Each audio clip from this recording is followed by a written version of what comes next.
깜빡했네요. 네, 제가 세이 전체 특방에 악보를 올려드릴 테니까 아무것도 두려워 말라 한 번 더 찬양하도록 하겠습니다.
삶을 살아가면서 우리 가운데 분명히 어려움들이 있을 것이라 생각합니다. 하지만 오늘 이 찬양의 가사처럼 주님께서 나를 지켜주시고 또 주님께서 나의 산성이 되시고 나의 요새가 되시고 나의 소망이 되신다는 사실을 기억하기를 간절히 바랍니다. 이하여서 오늘 우리의 삶에 닥친 그 어려움들을 아무 두려움 없이 하나님을 의지하여 오늘 하루를 또 살아가는 시간이 되기를 간절히 바랍니다. 성령이 오셨네 함께 찬양하도록 하겠습니다.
이번 주간은 바로 사랑 나누는 주간입니다. 제가 이번 사랑 나누는 주간을 맞이해서 우리 가운데 가장 필요한 것이 무엇일까 곰곰이 생각해 보았습니다.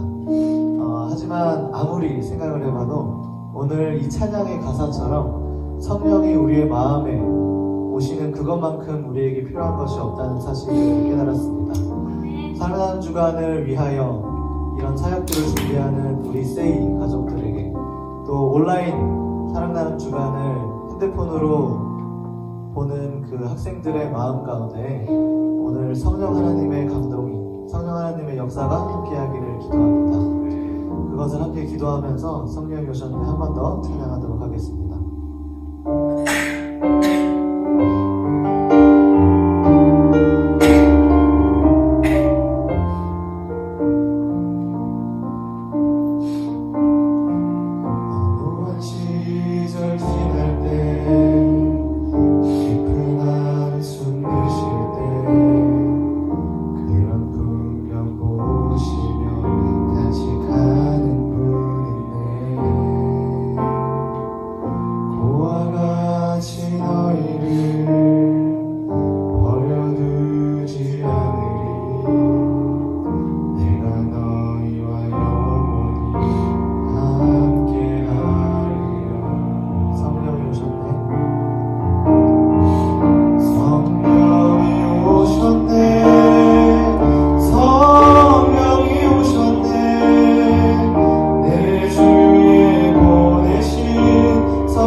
기도함으로 각정부 목사님의 말씀을 읽겠습니다. 함께 기도하겠습니다. 하늘에 계신 하나님 아버지, 저희에게 사랑 나눔 주간을 허락하시니 참으로 감사드립니다. 이 시간 우리의 삶을 살아가면서 많은 두려움들이 있을 것입니다. 또 많은 실패들, 많은 상처들이 우리의 삶 속에 있을 것입니다.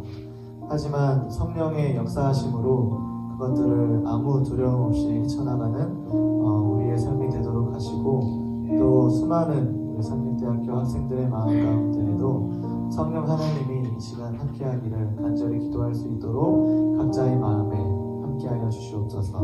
사랑이신 예수님의 이름으로 기도합니다. 아멘.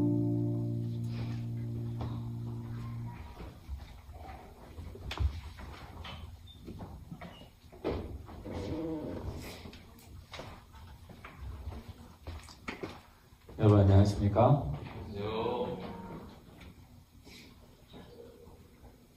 어제 혹시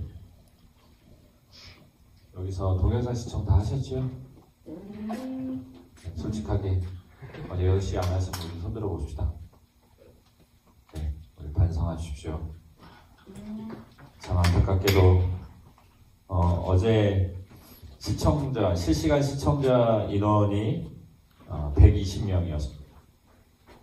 첫째 날이 170명이었거든요. 사실 일부러 끈 건가요?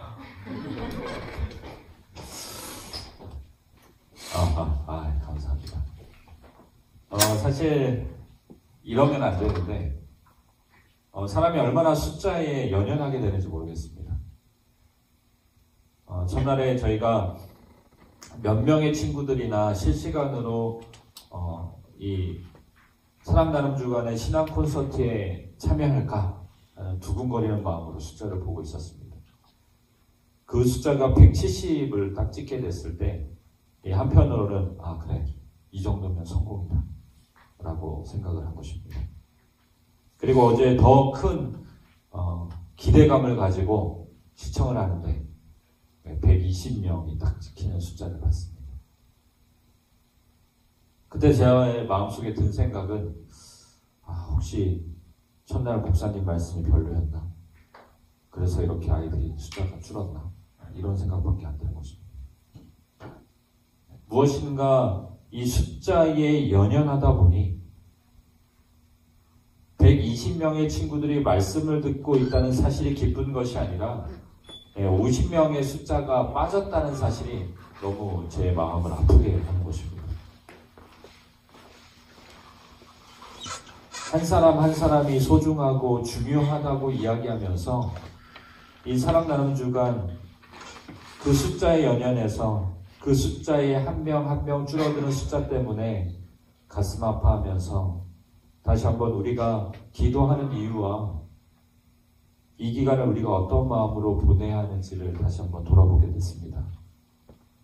오늘 함께 나눌 말씀을 통하여 제가 먼저 하나님께 용서를 간구하고 우리의 기도의 제목과 우리가 기도하는 이유가 다시 확실시 되기를 간절히 바랍니다. 어쩌면 이렇게 연약한 모습도 우리 하나님에게는 말씀드리면 용서해 주지 않으실까?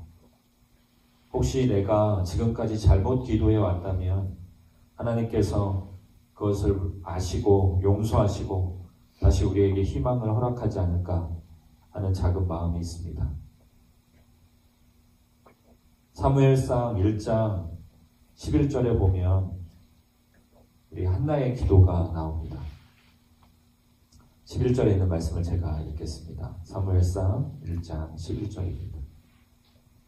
서원하여 가로되 만군의 여호와여 만일 주의 여종의 고통을 돌아보시고 나를 생각하시고 주의 여종을 잊지 아니하사 아들을 주시면 내가 그의 평생에 그를 여호와께 드리고 삭도를 그 머리에 대지 아니하겠나이다. 우리가 너무나 잘 알고 있는 한나의 기도입니다. 저는 이 아이를 낳지 못한다는 고통이 얼마나 큰지를 잘 알지 못합니다. 저희에게는 하나님께서 큰 축복을 허락하셔서 아이를 갖게 하시고 그 아이를 잘 낳게 허락하셨습니다. 근데 저희 첫째 시은이를 알면서 여성이 해산하는 고통이 얼마나 큰지를 사실 조금은 경험해 봤습니다. 그 아내가 진통을 겪으면서 얼마나 아픈지 고통스러워할 때에 제가 옆에서 이렇게 손을 잡아줬었거든요. 참 저를 사랑한다고 생각했습니다. 제 아내가. 그런데 얼마나 고통이 큰지 제 손을 이렇게 잡는데 그 손톱이 제 손을 파고들어서 제 손에 피가 나는데도 아내가 그 손을 놓지 못하는 것을 봤습니다. 처음에는 이 사람 왜 이러지? 왜 이렇게 꽉 꼬집지? 내가 손에 피를 나는 걸 모르나? 그러면서 은근슬쩍 아내에게 웃으면서 여보 너무 힘들까봐 내 손에 피가 나네?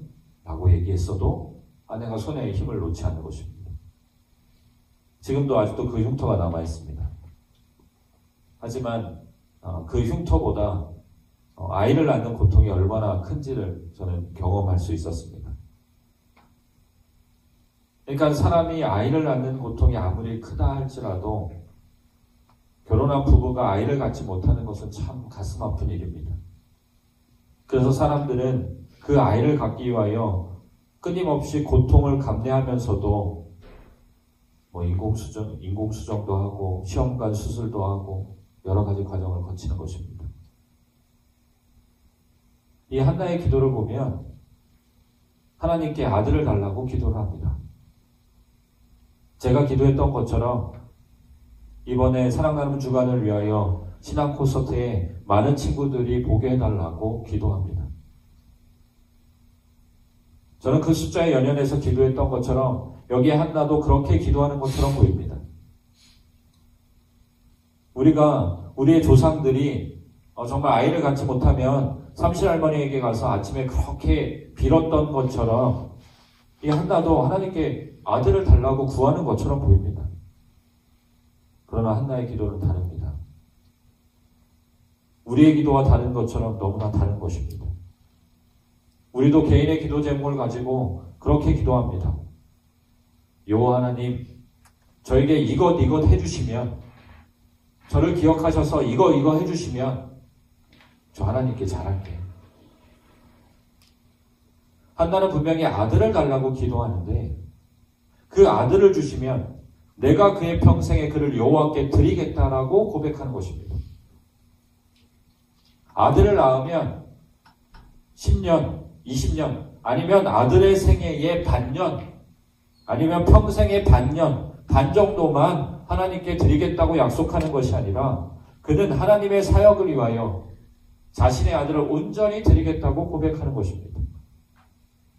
어떠한 하나님과의 거래도 없습니다. 그를 평생에 하나님의 사역을 위하여 드리겠다고 말하는 것입니다. 어쩌면 하나님께 이렇게 이야기하는 것 같아요. 하나님 사역 중요하잖아요. 그 하나님의 사역을 위하여 사람이 필요하잖아요. 하나님의 사역을 할 수 있는 훌륭한 사람을 저를 통해서 가지십시오. 제가 아들을 낳게 되면 하나님께 모두 드리겠습니다. 하나님의 사업과 하나님의 사역을 위하여 자신의 기도가 응답되기를 간구하고 있는 것입니다. 우리는 이 아침에 하나님께 기도하면서 혹 내 욕구를 실현시키기 위하여 하나님께 기도하고 있는 건 아닌지, 정말로 전적으로 나의 기도가 하나님의 사업과 동일화되고 있는지를 돌아보아야 하는 것입니다. 요한복음 14장 13절에 예수님께서도 이렇게 기도합니다. 너희가 내 이름으로 무엇을 구하든지 내가 시행하리니 이는 아버지로 하여금 아들을 위하여 영광을 얻으시게 하려 합니다. 하나님께 간구하고 시행하는 모든 기도가 하나님께 드려질 때에 응답되는 것이 아니라 아버지로 하여금 아들을 위하여 영광을 얻게 하는 일, 그러니까 하나님의 사역을 위한 전적인 기도만이 하나님께서 응답해 주실 것이라고 말씀해 주시는 것입니다. 그냥 기도하면 응답하시겠다고 말씀하신 것이 아니라 그 모든 계획들이 아버지로 하여금 아들을 통하여 영광을 얻으시는 일과 하나가 되어야 한다라고 말합니다. 우리의 삶과 목적, 기도, 사랑 나눔 주간, 신앙 콘서트, 이 모든 시간, 이 모든 기도, 온전히 하나님께 영광을 위한 일인지, 아니면 우리의 기도의 목적이 170명 보는 거, 120명 보는 거, 이벤트에 몇 명의 사람이 신청했는지, 그 숫자에 연연하는 것이 아니라 정말 한 명, 이 삼육대학교에서 이번 기간을 통하여 하나님의 영광을 돌릴 그 한 명을 위하여 기도하고 있는지 돌아봐야 하겠습니다. 우리의 꿈이, 우리의 계획이, 우리의 기도가 진정으로 하나님께 드립될 때 그 꿈은 하나님의 꿈과 연결되고 우리의 기도는 하나님께서 응답하시는 기도가 될 것입니다. 무슨 기도를 하든지, 무슨 마음으로 기도하든지 하나님과 온전히 연결되기 위하여 하나님께 내 모든 것을 전적으로 맡기기 위하여 기도하시는 저와 여러분 됐으면 좋겠습니다. 대학 기간 동안 많은 시간을 기도하는 시간으로 보내시겠지만 그 기도하는 시간만큼 우리의 기도의 내용과 내 마음이 정말로 하나님께 향해 있는지를 돌아보는 저와 여러분이 됐으면 좋겠습니다. 지금 이 시간에는 개인 기도 시간을 좀 갖도록 하겠습니다. 우리 각자가 가지고 있는 여러 기도 제목들, 분명히 기도 제목들의 이기심과 개인적인 욕구가 포함되었을 것이라고 생각합니다. 저도 그러니까요. 하지만 이 시간 먼저 내 기도의 제목보다는 내가 하나님의 사역과 하나님의 일을 위하여 기도하고 있는지 돌아보면서 회개와 감사의 기도 이후 본인의 기도 제목을 가지고 하나님께 기도하는 시간을 잠깐 가지겠습니다. 기도하겠습니다.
한나의 기도가 끝나고 나서 엘리가 그에게 와서 이렇게 말합니다.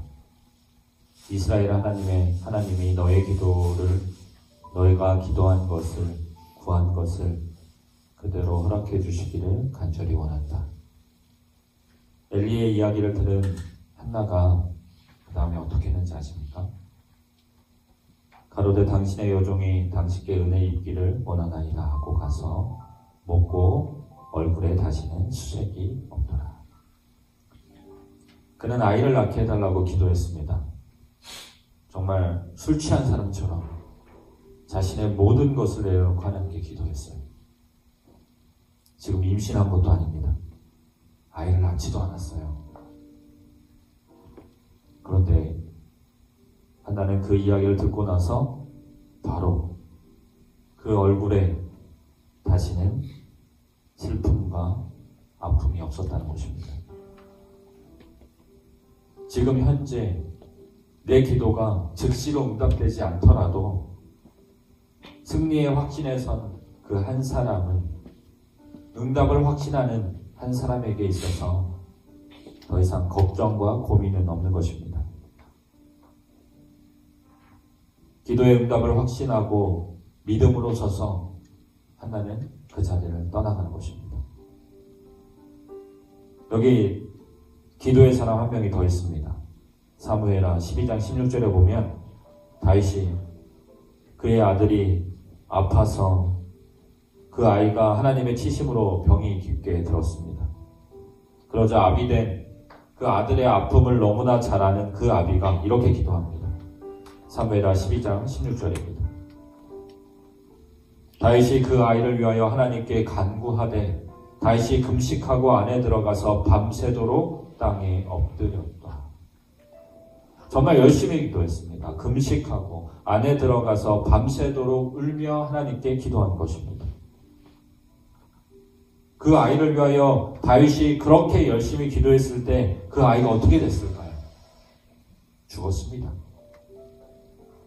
열심히 금식하고 기도했습니다. 그런데 죽었어요. 그런데 그렇게 죽은 아들을 앞에 두고 다윗은 우리의 시각으로는 도저히 이해할 수 없는 행동을 합니다.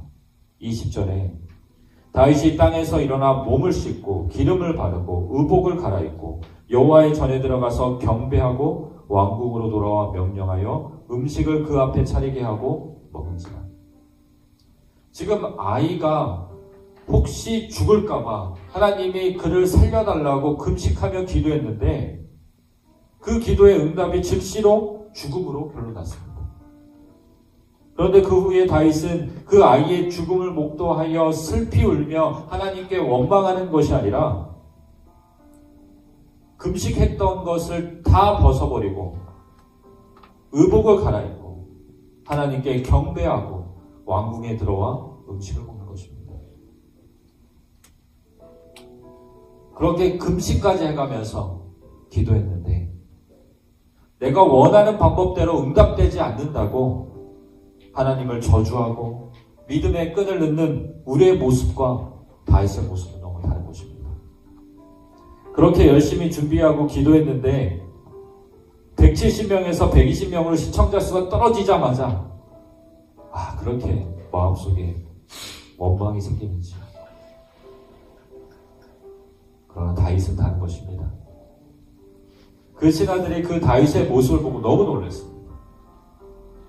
아니 그 아이가 죽기 전에는 아플 때는 그렇게 금식하며 기도하셨던 그분이 하나님이 그 기도에 응답을 하지 않으셨는데도 불구하고 정말 아무 일 없었던 것처럼 다시 평상시로 다시 더 나은 모습으로 돌아오는 것을 보면서 이해할 수가 없었습니다. 묻습니다. 그에게 이르되 아이가 살았을 때에는 그를 위하여 금식하고 우시더니 죽은 후에는 일어나서 잡수시니 이 일이 어찌 됩니까? 이해할 수 없는 거죠. 저도 이해할 수 없었습니다. 다윗의 그 이유는 이렇게 설명합니다. 아이가 살았을 때에 내가 금식하고 은 것은 혹시 여호와께서 나를 불쌍히 여기사 아이를 살려주실는지 누가 알까 생각함이거니와. 그러니까 혹시 금식하여 내가 전적으로 하나님께 기도하면 하나님께서 나를 불쌍히 여겨서 내 아이를 살려주지 않을까 했다는 것입니다.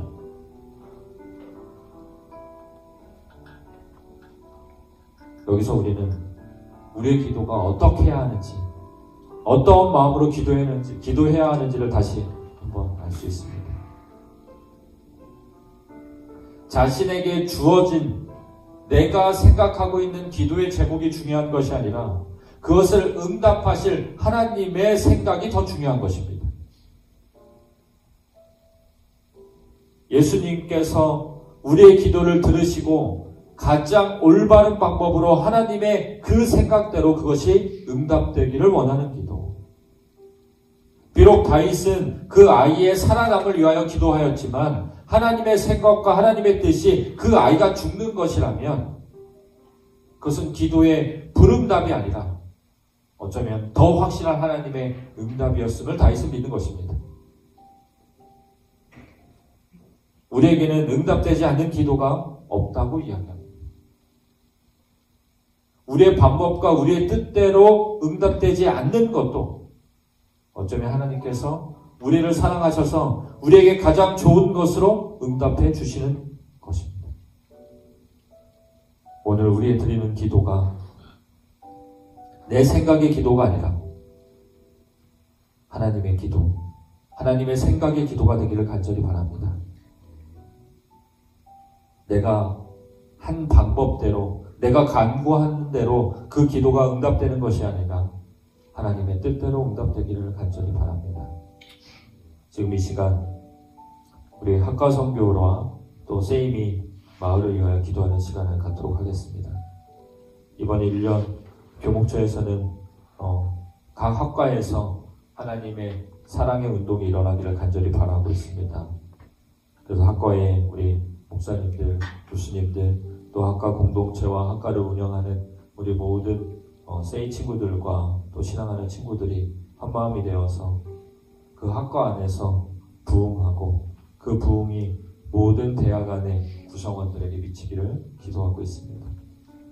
우리가 모여서 예배하고 우리가 하나님의 사랑을 나누는 것으로 끝나는 것이 아니라 정말 내가 있는 학과에서 내가 함께하는 우리 친구들과 함께 하나님의 그 사랑이 그 학과를 가득 채우기를 기도하는 시간을 갖도록 하겠습니다.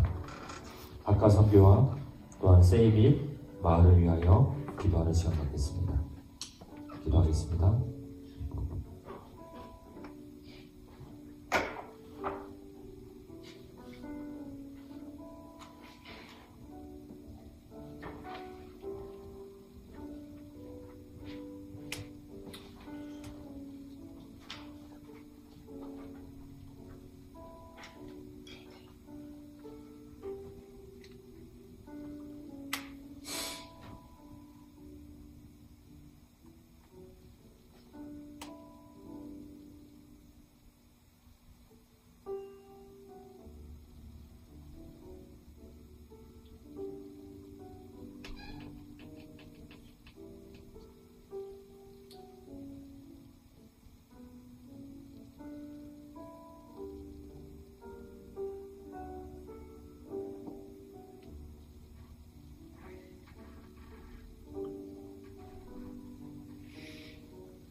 기도하겠습니다. 사랑이 많으신 아버지 하나님,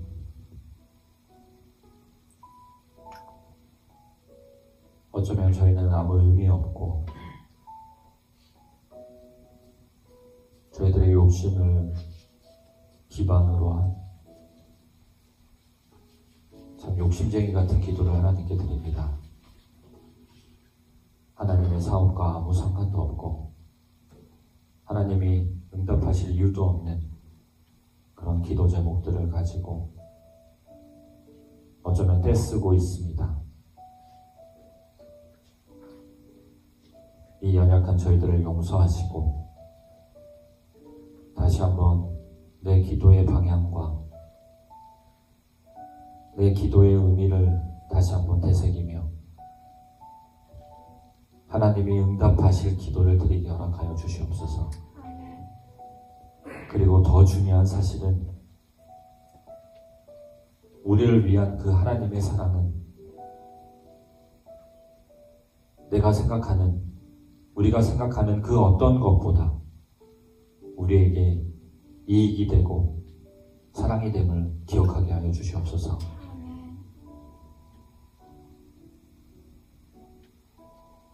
기도 후에 그 얼굴의 슬픔을 지워버리고 기도 후에 다시 하나님과의 관계로 돌아갔던 한나와 다윗처럼